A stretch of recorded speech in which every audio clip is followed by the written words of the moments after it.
¿Qué hacer con la chikungunya y ahora con el dengue que está sustituyendo a los pacientes en las salas de emergencia de los hospitales? ¿Qué hacer con eso? Fue la pregunta que le dejamos sobre la mesa al doctor Miguel Ureña, que comparte con nosotros esta noche. Doctor, ¿qué hacer? Bien, en primer lugar, el desarrollo de una política que genere una cultura del manejo de los desechos sólidos, el desarrollo de una política que nos ayude a manejar los desechos plásticos y adicionalmente el elemento fundamental que es la eliminación de los criaderos durante un proceso que se desarrolle al cabo de años.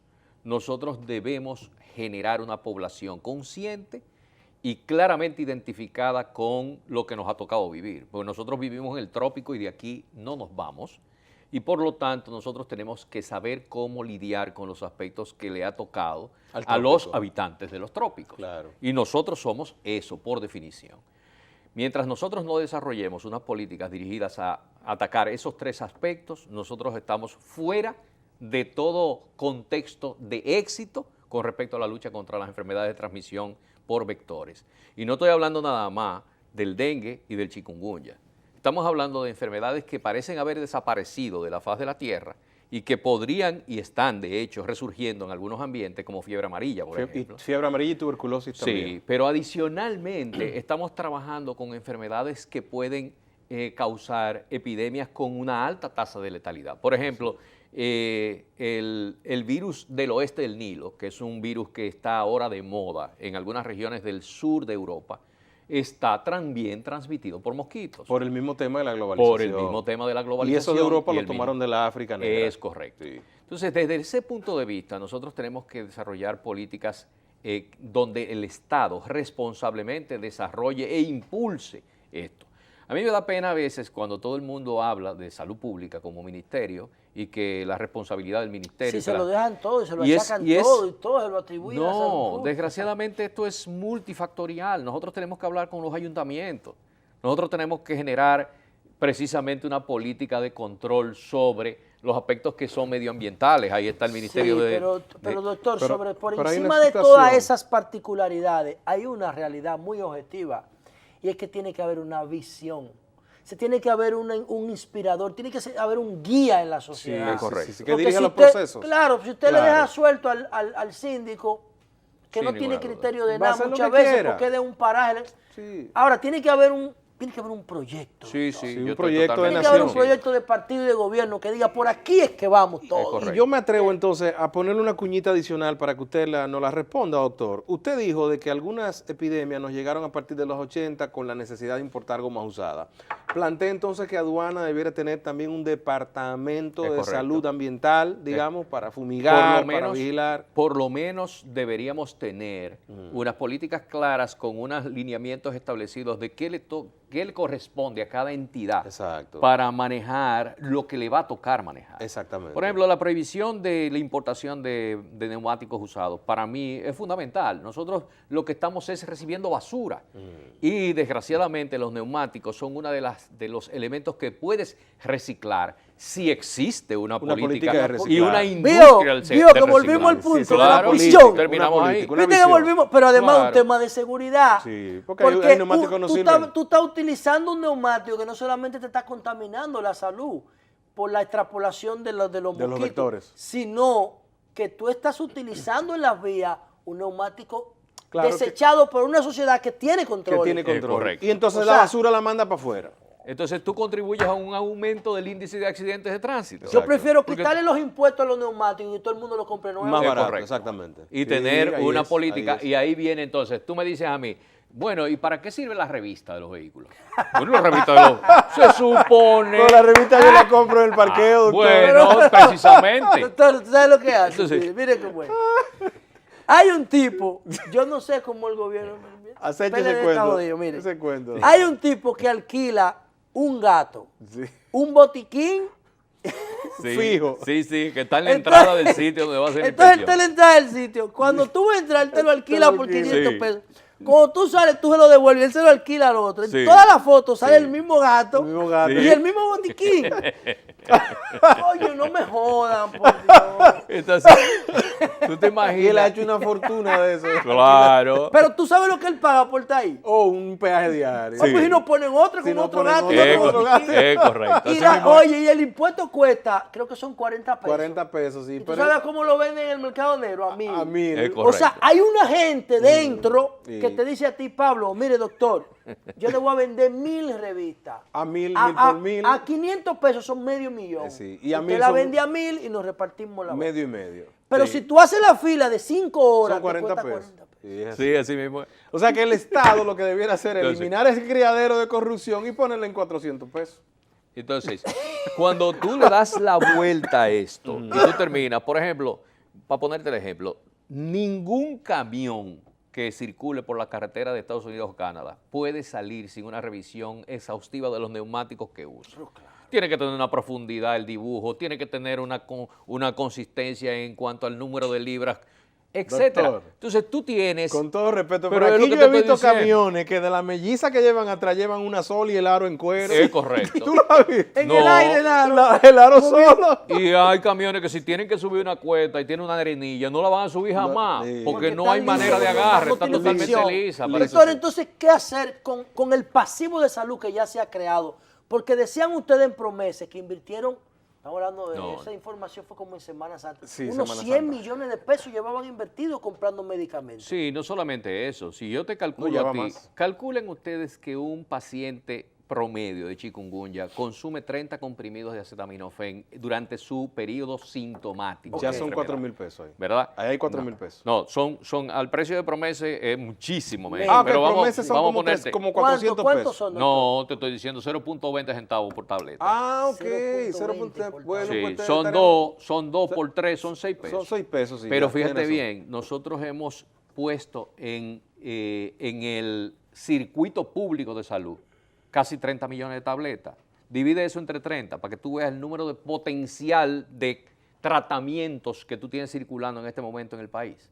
Entonces, Pero hay... además de la tableta usan otros medicamentos. No, además están todas las versiones del acetaminofén en sus variedades, jarabe, supositorios para niños chiquitos, gotas para Gotas, infantes, sí. pero aparte de eso tú puedes usar también ibuprofén, que es un O sea, ya el que un tiene analgésico acceso a esos antiinflamatorio. medicamentos en el analgésico, sector sí. privado, compra el que quiere. el Lo, paquete. lo compra como él quiera. Ahora, el contexto del temor nuestro como infectólogo es que durante este proceso de prevalencia de la chikungunya, no solamente desde el punto de vista de salud, sino desde el punto de vista de los medios de información, la comunidad médica y de salud del país le pierda la pista al dengue y se pasen por debajo de la mesa casos de dengue que terminen complicándose. Y entonces pudieran generar muertes. Muerte Entonces en el nosotros paciente que tenemos la padece. hasta el día de hoy 32 muertes por dengue. Claro. Y no 32 tenemos- este año. 32 Sí, muertes es lo por que va dengue, del sí. año. Y todavía no ha empezado la temporada del dengue. O sea, la zafra de la enfermedad no ha empezado todavía en su máxima expresión. Que es en agosto, Pero cuando sí, hay mucho que más es calor. a partir de este mes A en par- adelante, sí. tú vas a tener una curva ascendente Claro, de las número de altas casos. temperaturas, sí. Entonces, yo siento que nosotros debemos retomar el tema del dengue para que el médico y el personal de salud Genere una alerta. atencione los casos como dengue inicialmente hasta que se demuestre que no lo es y lo decantemos hacia el lado del Correcto, chikungunya. que la prioridad sea, Sea el dengue. buscar Es correcto. el dengue. Descartar el dengue. Y entonces, por descarte, No Es vamos a correcto. chikungunya. nos concentramos en la Entonces, chikungunya. por otro lado, Mira, si eso tú- es lo correcto. Sí, es Mira, lo correcto. claro, esa es la nota, por favor, vamos Sí. a orientarlo por ahí. Entonces, si tú además conoces que desde el punto de vista de la transmisión, el único vector es compartido por las dos enfermedades, trabaja para combatir el dengue, atacando el vector, Claro. y tú vas a tener una reducción natural de los casos de Del chikungunya. otro sí, claro que sí. De Hay acuerdo. algo importante, doctor, que se lo digo por personas que han allegadas a mí que han sido afectadas por la chikungunya. Ellos dicen, el mismo Charlie Mariotti, el senador, decía, yo no sé si volvió o nunca se fue, pero el cuerpo me sigue doliendo. Sí, pero eso tiene una explicación. Vamos a verlo. Pero hasta Lo 3 que- años puede doler. Vamos a pero- Sí, lo que pasa es que estas enfermedades virales tienen una tendencia a que, por ejemplo, el virus del dengue tiene algunas estructuras en su interior que son similares a las estructuras externas de las plaquetas. Por eso las plaquetas descienden tan violentamente en el dengue, porque los anticuerpos que yo formo atacan al virus y también a las plaquetas y las destruyen. Es un sistema de suicidio. El mismo cuerpo genera un anticuerpo que te ataca la plaqueta y el virus. Correcto. Entonces hay una teoría que está bastante bien, digamos, trabajada en este momento, y es que el chikungunya desarrolla anticuerpos que además identifican algunas proteínas de la superficie articular, de las articulaciones del paciente. Y entonces las atacan. Entonces, en la primera fase, donde todavía el virus está en el cuerpo, ese proceso defensivo se desarrolla. Cuando el virus desaparece, esos anticuerpos y algunas células de detección de esas proteínas se mantienen circulando en el organismo. Cada cierto tiempo se identifica de manera errónea algunas proteínas de las articulaciones y le vuelve a dar el dolor articular. ¡Uepa! Y le vuelve a dar además la erupción en algunas áreas del cuerpo. Doctor, pero el virus ya no está. Ya no está el virus. Tú lo que tienes es una memoria inmunológica en fase tardía que actúa en contra de ti mismo de algunas estructuras que se parecen al virus del chikungunya, que ya no está. ¿Cuáles son las similitudes de la chikungunya con la plaqueta? No, ahora mismo, gracias a Dios, chikungunya no afecta en términos tan groseros como lo afecta el dengue a las plaquetas. El chikungunya se basa fundamentalmente en proteínas de superficie de las articulaciones y, claro está, de algunas estructuras de la piel. Entonces, por eso es que predomina en la chikungunya los dolores articulares, la inflamación de la articulación. ¿Ustedes saben cuál es el nombre real de la chikungunya? ¿Cuál? Artritis epidémica. Artritis epidémica. Así es que se llama. Así es que se llama, científicamente. Artritis epidémica. Correcto. En los autores europeos que desarrollaron el término lo asocian claramente a lo mismo que le pasa a una persona que sufre de artritis, pero por otra causa. Como ocurre de manera abrupta en una comunidad X, se llama epidémica. Pero la gente sufre los mismos efectos que sufre una persona que sufra de artritis reumatoidea, por ejemplo. Se le hincha la articulación, le da trabajo caminar, y ustedes van a darse cuenta que la mayor parte de esos reataques de la artritis son mucho más intensos durante las primeras horas de la mañana, y eso mismo pasa con la artritis reumatoidea normal. O sea, en la mañana hay mucho. Por ejemplo, cuando uno se va a levantar de la cama, es cuando los síntomas del dolor articular son más intensos. En la medida que la articulación entra en movimiento, el calor ya. De esa manera el organismo va reduciendo su tasa de dolor, hasta que después del mediodía probablemente Doctor, ya los vamos síntomas a tener que sean. vivir con la chikungunya Sin toda la ninguna vida. duda. Nosotros ya somos un país con chikungunya y normalmente la experiencia planetaria ha sido que después que entra no sale más. Bueno. Puede reducirse. Tú puedes reducir la tasa. Que era un lujo. Sí, el doctor Ureña aquí. De verdad que sí. Tú puedes reducir la tasa de ataque Pero sobre no la base de controlar el vector. Doctor, Se están trabajando en alguna vacunas, sugerencia pero todavía no final tenemos. a la familia dominicana que está viendo el programa, las autoridades, a lo Sí. que deban hacer que no hayan hecho? Bueno, Para que 2 minutos le quedan, doctor. cómo no, muy rápidamente. Hay que decirle a la población que el chikungunya se cura en 7 días con médico y en 1 semana sin médico. ¿Cómo? Oye, Pablo, No hay esto. ninguna diferencia si te atiendes mismo. o no te atiendes, porque el único que hace el autocontrol es tu organismo. Pero es que usted está, como usted la está gripe. invitando a la gente a automedicarse. No, es como estoy la gripe, diciendo, la gripe es viral, entra y sale estoy sola. diciendo algo muy simple. Ninguno de los médicos que trabajamos en el área de las enfermedades infecciosas sabemos lo que pasa con un paciente en las primeras 48 horas de fiebre. Primero, porque los síntomas todavía no están desarrollados. Y segundo, porque los laboratorios utilizados para el diagnóstico no te van a dar positivo en esas primeras 48 horas.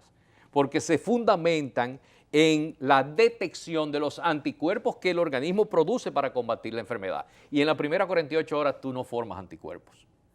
Por lo tanto, las primeras 48 horas salir corriendo por un médico para ver qué diablos me está pasando es un error no solamente de conducta, sino además que revienta los sistemas de atención. Nadie va a hacer nada con un paciente que tiene menos de 2 días de fiebre. Hay que observarlo. Hay que observarse, hay que estar en su casa, hay que medicarse. ¿Con qué se puede medicar? Con medicamentos que son medicamentos OTC, como se llaman, que se pueden conseguir sin receta, y el acetaminofén es la estrella de esos analgésicos. Y es para controlar la temperatura. El control de la temperatura y la hidratación es exactamente el mismo proceso de la gripe. Entonces, después de pasado el segundo día de la fiebre, si el cuadro no cede y si empiezan a aparecer signos de alarma, como pasa, por ejemplo, con el dengue, donde hay dolor abdominal, náuseas, vómitos, Sí, etcétera, diarrea. acuda a su médico y busque atención. Y si esto se acompaña además de dolor articular e inflamación de las articulaciones, entonces vamos a desarrollar un protocolo para Pero, el doctor, diagnóstico no diferencial. nos dicen, por ejemplo, el médico que murió en Santiago, un médico que murió de dengue el año Sí, pasado en Santiago, sí, que nos sí. dijeron los medios que murió porque no se atendió temprano. Sí, pero temprano quiere decir que sobrepasó el cuarto día de temperatura sin buscar ayuda. Porque los signos de alarma del dengue y del mismo chikungunya empiezan a partir del cuarto al quinto día. Precisamente cuando los síntomas parecen empezar a aplacarse, es cuando el riesgo es mayor. Porque es en esa fase donde las plaquetas caen y donde los síndromes asociados, como pasa con el choque, que la presión baja bruscamente, la presión sanguínea baja bruscamente y puede producir un colapso del ser humano, se dan a partir del cuarto y el quinto día. Por eso, el buscar ayuda muy tardía es un elemento peligro. de riesgo. Ahora, si usted busca ayuda del tercer día en adelante, pero en particular en el tercer día de fiebre, sin una causa justificable, usted está en el momento justo para desarrollar un buen protocolo diagnóstico y unas buenas medidas de prevención. Bueno, doctor, yo pienso que Tremendo se hace lujo hemos tenido obligatorio que usted vuelva porque sus orientaciones no solamente tienen un valor sanitario, tienen un valor sociológico, tienen un valor académico, educativo, educativo, y entonces eso es lo que queremos llevarle a nuestro público. Doctor, gracias de Un verdad. placer, con mucho Buenas noches, gusto doctor, y y cuando gracias. quieran, estamos siempre a su Gracias orden. a ustedes por la audiencia, nos vemos mañana, si Dios quiere. Así es.